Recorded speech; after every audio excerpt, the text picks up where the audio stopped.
While the game of pro football is timeless, its fashion is not. Now, consider our footage from Rich Stadium on October 20th, 1974, when the 4-1 Buffalo Bills hosted the undefeated New England Patriots.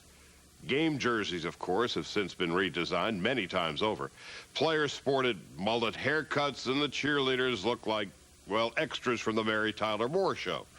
But on kickoff of this memorable matchup, you'll see elements of the New England-Buffalo rivalry that never go out of style. Fame, flurries, a full house, and a fantastic finish. Buffalo versus New England. Before the season began, this game appeared to be an ordinary one on the NFL schedule. But today, 6 weeks later, all 80,020 seats in Buffalo Stadium in Orchard Park would be filled. A large Patriot contingent made the trip to witness a confrontation between the two leaders in the AFC's Eastern Conference. The Patriots are off to a surprisingly sizzling beginning. They went into the game undefeated, were coming off that rarest of NFL games, a shutout. In fact, their unexpectedly resolute defense has not relinquished a touchdown in the last 9 periods of play. New England's employment of the Oklahoma defense with the 3-man front has been the talk of the league. Offensively, New England has been superb, but Chuck Fairbanks' attack is being worn down by injury. Both of his starting wide receivers have broken limbs. To make matters worse for Fairbanks, his opponents, the Bills, are #1 in total defense in the American Conference. Lou Saban has quietly been building a solid defensive squad since he returned to Buffalo 2 years ago. The Bills' shutout of Joe Namath and the Jets 2 weeks ago marked just how quickly Saban's young defense has grown. So this game between the Bills and the Patriots had all the ingredients. 2 young, improving defenses, 2 of the finest young quarterbacks in all of football. The dramatically matured Joe Ferguson of the Bills and Jim Plunkett, the Patriots passer, who has been superb in keeping his team undefeated. Ferguson and Plunkett ranked 1st and 3rd, respectively, in the American Conference passing ratings. This game also features 2 of the most exciting runners to be found anywhere. O.J. Simpson, as his custom, leads the conference in rushing, while New England's flashy Mac Herron ranks 6th, but is 1st in punt and kickoff returns. So those were the ingredients going into this game, a game vital to both teams. The Bills must win or drop 2 games behind the Patriots in the torrid race for the top in the East. New England, determined to remain unbeaten in the face of a murderous schedule. The very first play from scrimmage set the tone for this hotly contested football game. On a routine off-tackle play, fullback Sam Cunningham broke through the front line, benefited from some good blocking, and went 75 yards to pay dirt.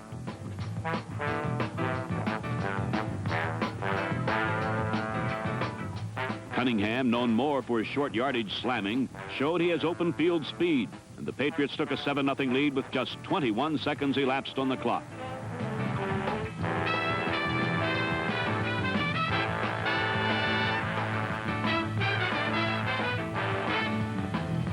But from here on in, beginning with a fine return of the following kickoff by Wallace Francis, the ball game belonged to Buffalo.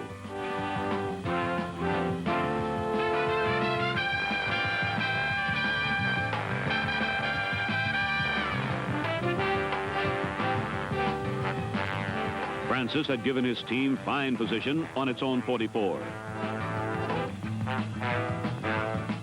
Then, as young Joe Ferguson and the offense took the reins, the Buffalo front line proceeded to simply blow the Patriots off the line of scrimmage.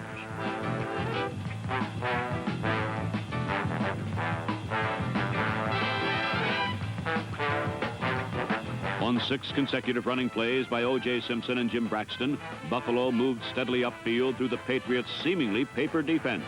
New England was being beaten at the point of attack. They reacted with the typical frustration of losers. One would never know it was the Patriots who were ahead at this point of the game.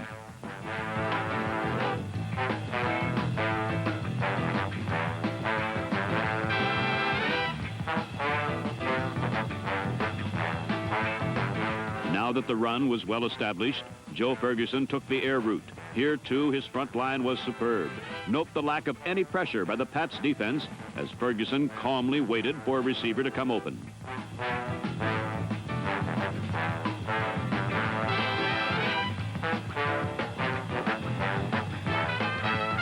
After Ahmad Rashad gathered in the first pass of the day, Ferguson came back with another, with perfect protection from his line.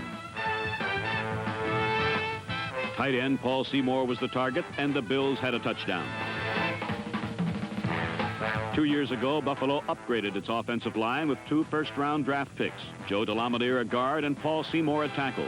But because of Jan White's retirement, a tight end was sorely needed, and the rookie Seymour got the job despite the fact Buffalo felt he couldn't catch the ball. With Seymour, the tight end was primarily a blocker.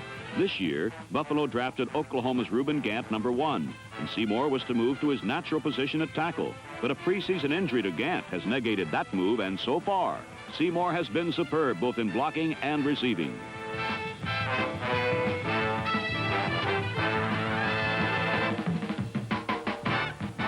With the score tied, the Bills' defense surfaced, shutting off Sam Cunningham and Mac Herron and forcing a Patriot punt that traveled a mere 24 yards.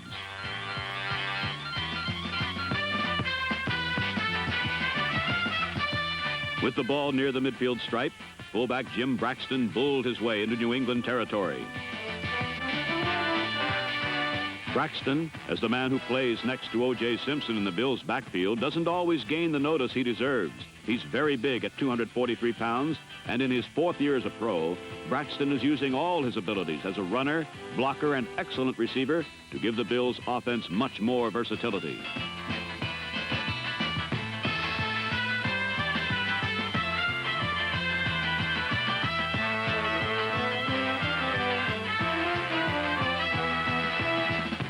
After Braxton's catch over the middle brought the ball to the 29, O.J. Simpson took a similar route and, showing his remarkable acceleration, broke the play for a score.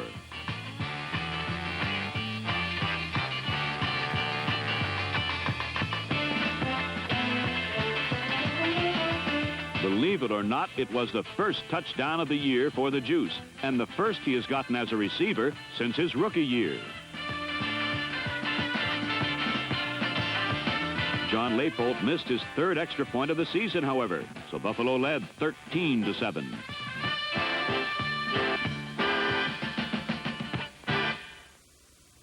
Film Session is brought to you by Coors Light. Unleash the Rocky Mountain cold taste. In the NFL Network. The next Patriots series amply demonstrated the effectiveness of Buffalo's defensive units. On the kick, the league's #1 returner, Herron, was brought down on a fine effort by number 52, Merv Krakow, at the 13.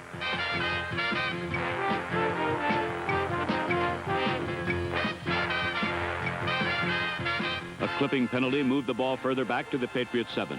Then huge Sam Cunningham was cut down by 5'10" Tony Green, number 43. But that was not the last of the tiny safety from Maryland, for on the very next play, Jim Plunkett retreated into his end zone and threw to Green at the 27.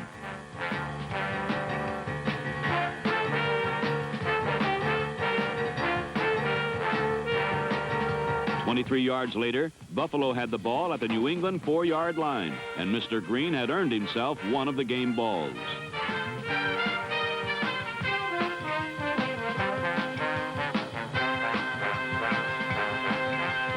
A repeat of this key play shows Plunkett had good action from his protective wall and simply overthrew his receiver, number 86, Bob Windsor.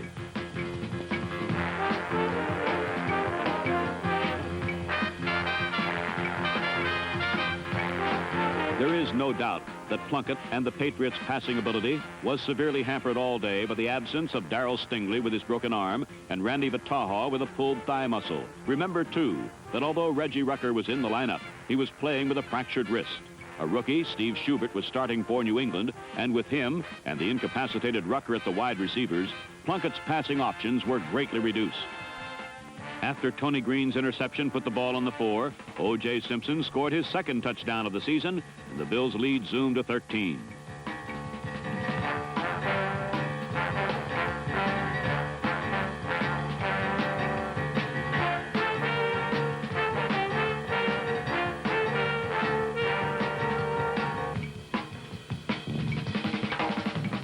Another look at Simpson's score shows his initial thrust was met hard, but the Juice recovered quickly and backed over for his touchdown.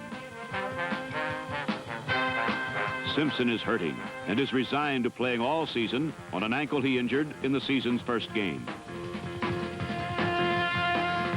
Events continued to go Buffalo's way when Mac Herron fumbled on the Patriots' first play after O.J. scored.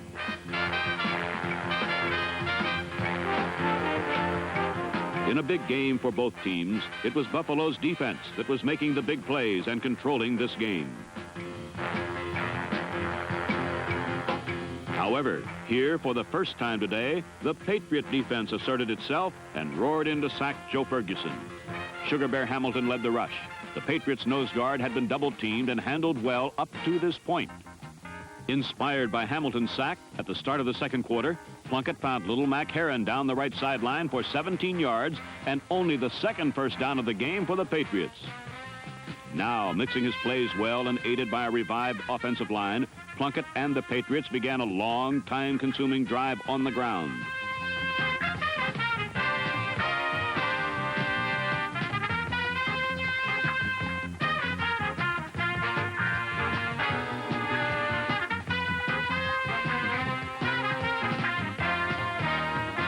The drive ended when Plunkett, running to his left, pitched back to Sam the Bam, who outraced everyone to the corner of the end zone.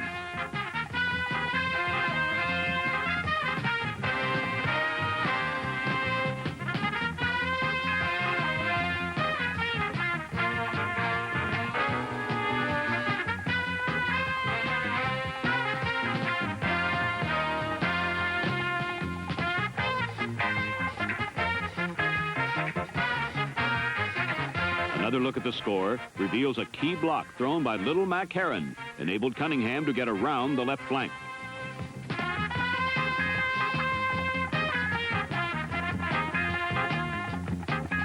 New England had finally shown some offensive spark, and despite being completely outplayed in the first quarter, only trailed by 6 points.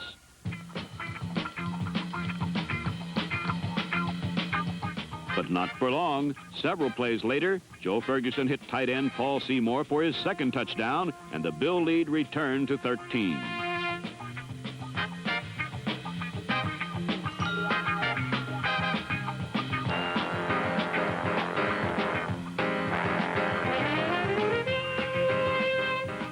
For the remainder of this high-scoring first half, the Buffalo defense safely guarded their 13-point advantage and continued to make the Patriot offense look bad, although at times the Patriots needed no help.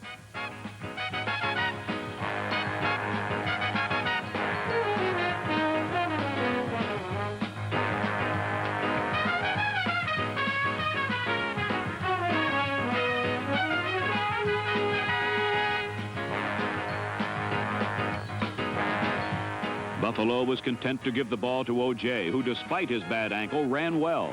The half ended with the score Buffalo 27, New England 14.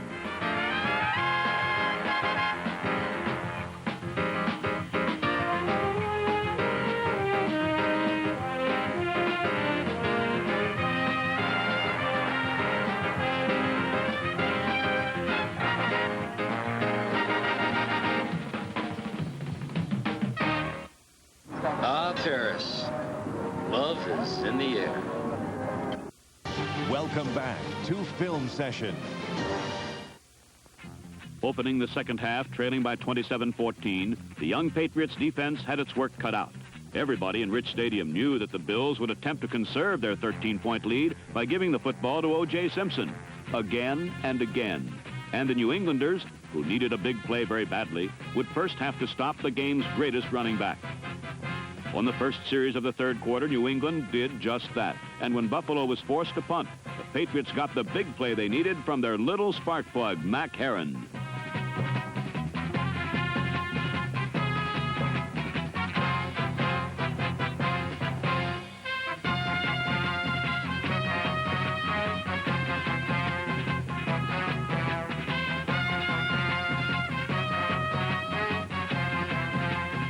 Heron's return was good for 48 yards to the Buffalo 31. And 3 plays later, Jim Plunkett picked out Reggie Rucker for a 24-yard advance to the Bills' 8.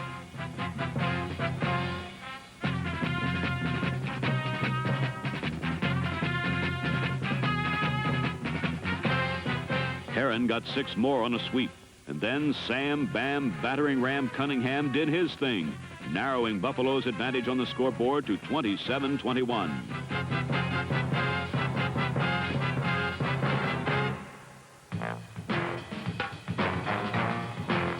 Neither team could build the next time each got its hands on the football. But on the resulting exchange of punts, Buffalo gained 26 yards. And with 5.5 minutes left in the quarter, Buffalo began to succeed with their ball control tactics.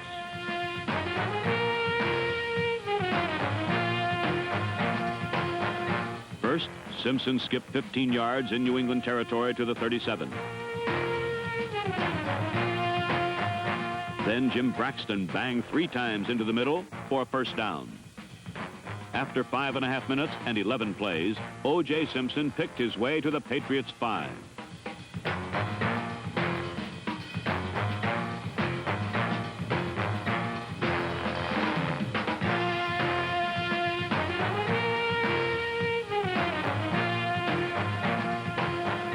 Having allowed the Buffalo Bills to stack 6 first downs back-to-back, now New England's grudging defense stood very much with their backs to the wall, trailing 27-21, with the Bills threatening at the top of the 4th quarter.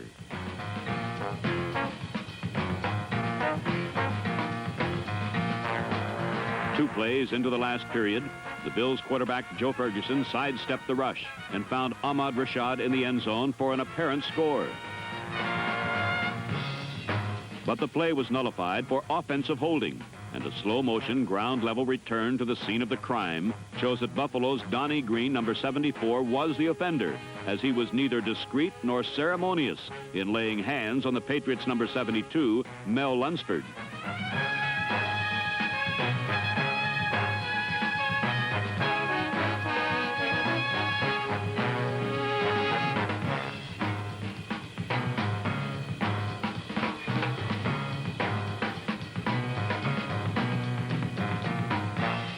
Joe Ferguson could not sustain the drive for 6 when the Patriots gambled on an all-out 3rd down blitz. The Bills were forced to go for 3. And though Buffalo had held the ball for 16 plays and more than 7 minutes, they had been denied the game-icing touchdown. And John Leopold's 35-yarder left New England still with a chance, trailing 30-21.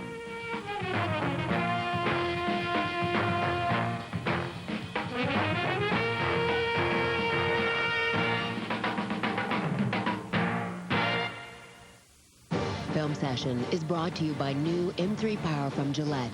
Feel the power of the world's best shave. And by Bud Light, for the great taste that won't fill you up and never lets you down. Make it a Bud Light. NFL Network. Following the kickoff, Mac Heron almost broke away on another spark plug play, but Mike Kadish's saving tackle kept New England in their end of the field.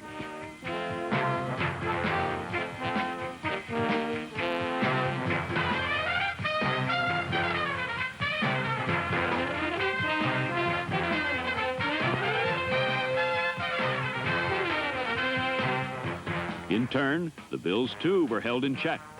And on their next series, the Patriots once again threatened to drive as Jim Plunkett hit tight end Bob Windsor near midfield.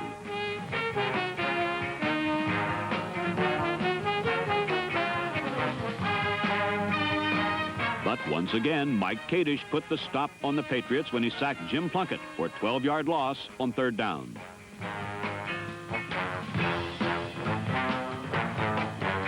New England was forced to punt, and showing the eagerness for battle that came to New England with head coach Chuck Fairbanks, the Patriots headhunters went looking for the break, which would put the Pats back in contention.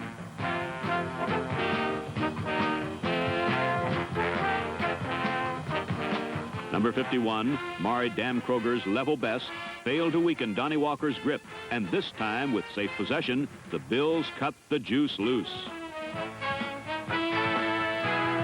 With runs of 10, 6, 8, 2, and 5 yards, O.J. put together first downs and threatened to run right into the evening news.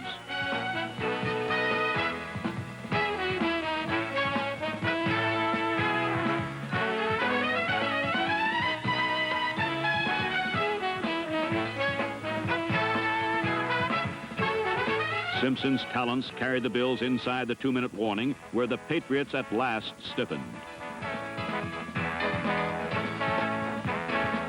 But not until all but 1:47 of the game was expired did Jim Plunkett get his hands back on the football. and then almost disastrously when his first projectile was picked off by Neil Craig. But an interference call on Robert James kept New England's faint hopes alive. Many teams might have unconsciously surrendered, trailing by 9 with only a minute and a half remaining. But Chuck Fairbanks has transplanted the heart of a hero into these once uninspired breasts, and Jim Plunkett came back pitching, taking what he could get out of the Bills' prevent.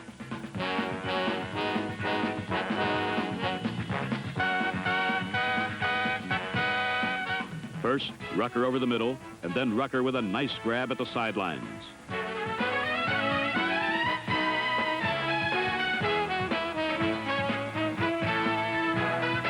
A cleverly executed screen to Sam Cunningham was good for 12 yards, sustaining the drive to the Buffalo 39.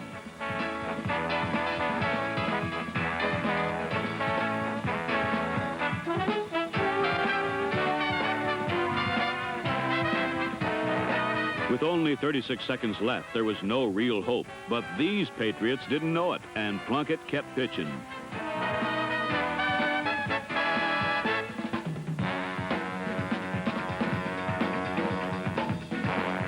With all but 9 seconds gone, Plunkett hit the payoff from 12 yards out to Reggie Rucker with broken wrist and all. And as Rucker stepped over the prostrated body of his fallen foe, the gloom on the face of the Bills' Buffalo was real. But the Patriots could not recover their onside kick, and the 30-28 score was finalized. In a ceremony which has become all too rare in pro football, the story of the game was written across the faces of the two opposing coaches. For Chuck Fairbanks of New England, there was pain following the first frost of defeat for his Patriots in '74.